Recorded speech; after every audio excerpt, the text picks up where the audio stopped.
On va maintenant parler de The Love Behind My Eyes. On va en regarder un extrait. Spectacle, bien entendu, auquel vous participez, Shadi Aoun. C'est en ce moment tourné en Europe, Allemagne, Espagne notamment. On va en parler. Alors, c'est une trilogie consacrée à l'amour. 3 spectacles qui ont pour titre Du temps où ma mère racontait. L'autre titre, le deuxième, c'est Isa Awa. Et puis donc The Love Behind My Eyes. On regarde.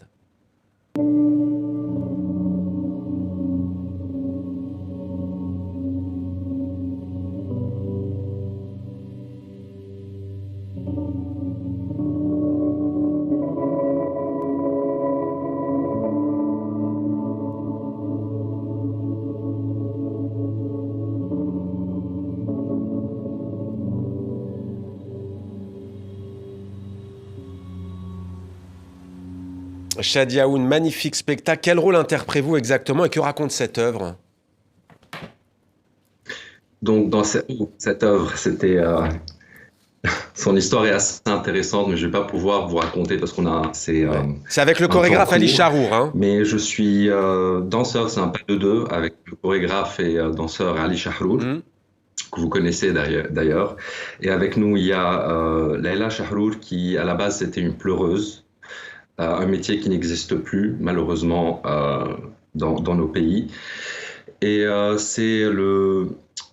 l'inspiration de base pour Ali, c'était une ancienne histoire d'un Mohammed bin Daoud, qui était un ancien juriste en Irak. On parle de l'époque abbasside, et qui était tombé fou amoureux d'un garçon d'Isfahan et qui n'a évidemment pas pu vivre son histoire d'amour. Et on dit qu'il est mort d'un cœur brisé à cause de cela.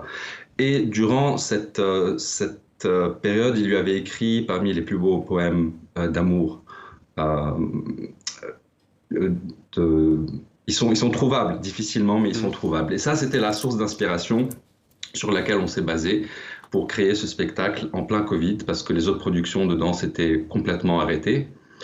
Et ça raconte aussi sur, plus généralement, toutes les histoires d'amour impossibles vécues dans nos sociétés contemporaines, et qui finissent par des fins tragiques. Et on voit ces images Donc magnifiques sur voilà en scène. gros. Ouais. Et je me souviens, pourquoi je vous dis que c'est une histoire assez touchante pour moi et pour Ali surtout, parce que le premier jour de travail, on l'a fait chez nous dans les salons, il n'y avait pas de salle de danse et tout. Le premier jour, on a pu aller s'entraîner dans un endroit et on s'est senti, enfin, on est en train de bouger, de crier, de faire quelque chose.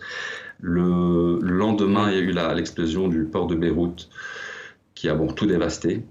Et c'était ce projet-là qui nous a aidés à, disons, À survivre repartir, ouais, intellectuellement et et à artistiquement. aller de l'avant, ouais. Et on voit notamment ces magnifiques images de danse. Alors je précise, le temps file hélas, Shadi Aoun, je vois qu'aussi vous avez Masram Al-Hayaka, une nouvelle initiative éducative indépendante et gratuite en cinéma d'animation liban. Ça me tenait à cœur de le dire. On peut avoir plus d'informations sur Internet.